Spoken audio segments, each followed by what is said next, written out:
America और चीन बड़ मिशन को नहीं चर्चा चंद्र नियमित भाव अंधार रहुथिबा अंचल केते परिमाण बरफयुक्त पानी रही ताकू ई दुई देश मापिबे एथिपाई radar detection circular polarization ratio भली पद्धति आपणेबे पूर्वर मध्य चंद्रपृष्ठ बरफ होइथिबा पानीर मात्रा जानिबाकू एवं बुझिबाकू अनेक मिशन आरंभ होइतिला और से मिशन गुड़िकरे रेडार न्यूट्रन स्पेक्ट्रोस्कोपी विजिबल एवं near infrared spectroscopy laser altimetry भली पद्धति व्यवहृत होइतिला रेडार डिटेक्शन माध्यम चंद्रपृष्ठ बरफ सहजरे जानी होइतिबा बेले न्यूट्रन डिटेक्टर हाइड्रोजनेटर उपस्थिति ठाब करी बरफयुक्त पानी को खोजिब तेणु जो चर्चा होता जे चंद्रपृष्ठ प्रकृत में पानी अच्छी ना नहीं आउ जो अंधार अंचल रही जो तापमात्रा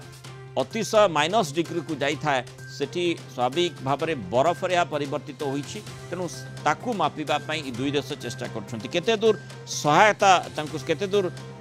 महाकाश गवेषणा क्षेत्र में यह पूरा विश्वपाई सहायक हो पार अधिक आलोचना करवा महाकाश विज्ञानी डॉक्टर शुभेन्दु पट्टनायक जोड़ी डॉक्टर पट्टनायक स्वागत करवा आलोचना को कौन कहुपर दुई देशर जो पद्धति गुड़िक आपणे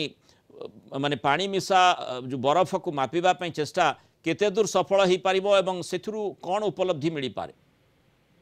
देखंतु वर्तमान चंद्र प्रत्येक देश पे गोटे आकर्षणीय जगह बोली पहुंची तेणु से आकर्षणीय जगह पानी परिमाण केते रही ताकू आकलन करने गोटे से मैपिंग करने गोटे मानचित्र गठन करेंगे जहाद्वारा कि आम जापर कौटी केते परिमाण पानी रही तो से चाइनार चांगे 7 जानटी जाऊँगी यूएस भाइपर नाम गोटे महाकाश जान जो मानकर मुख्य लक्ष्य रही चंद्रपृष्ठ केउ स्थान पानी रही तार गोटे मानचित्र प्रस्तुत करवा तो पूर्वर विभिन्न प्रकार पद्धति व्यवहार कर पानीर अवस्थिति को जानूले वैज्ञानिक मैंने किंतु एबे से नुआ धरण टेक्नोलोजी व्यवहार करी पानीर अवस्थिति जानी तार मैपिंग करने को चाहते जोटा कि आमको भविष्य सहायक जो मनुष्य से जीव बसति स्थापन करने डॉक्टर पट्टनायक कौन माने जो गवेषणा रही तार पृष्ठभूमि देखुची कि जे प्रकृत में चंद्र रे पानी अच्छी बरफ मिसा पानी अच्छी देखो पानी अच्छी बोली तो वर्तमान कन्फर्म हो गलानी माने आमे स्थिर निश्चित जे पानी रही केते परिमाण रही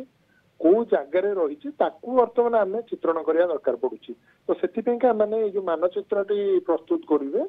जहाँ लक्ष्य रही चाइनार हो अमेरिकार हो से गोटे पानी को डिटेक्ट करेंगे प्रथम कौटी केते पानी रही विभिन्न पद्धति व्यवहार तो ता द्वारा से गोटे मानचित्र प्रस्तुत करेंगे विशेषकर दक्षिण मेरु अंचल जोटि की जो अंधारुआ अंचल में बहुत पानी रही आकलन कर भारतर चंद्रयान 3 सूचना देती पानी रही तेणु से सब बर्तमान से मुख्य लक्ष्य रही किंतु जितेबाला जो चंद्रयान गुड़िक जाइए आमे जमती देखुचु पृथ्वी पृष्ठ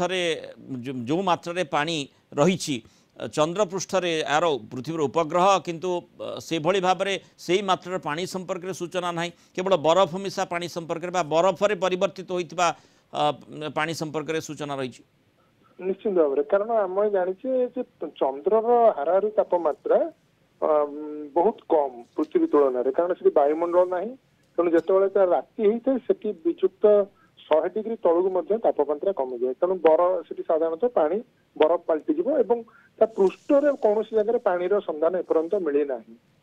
जहाँ भी पानी संधान मिली सब पृष्ठ देशर तले रही सेगुड़िक जेहेतु ठंडा बहुत थाए से अंचल में बरफ आकार रही तेणु से बरफ आकार रही जलर संधान करने ये अभियान गुड़िकर लक्ष्य रही बर्तमान संधान कला संधान तो आम कर तार परिमाण केते रही सब विषय अधिक पर्यालोचना करा गवेषणा बहुत बहुत धन्यवाद डॉक्टर शुभेन्दु पट्टनायक आलोचना मतामत रखिए।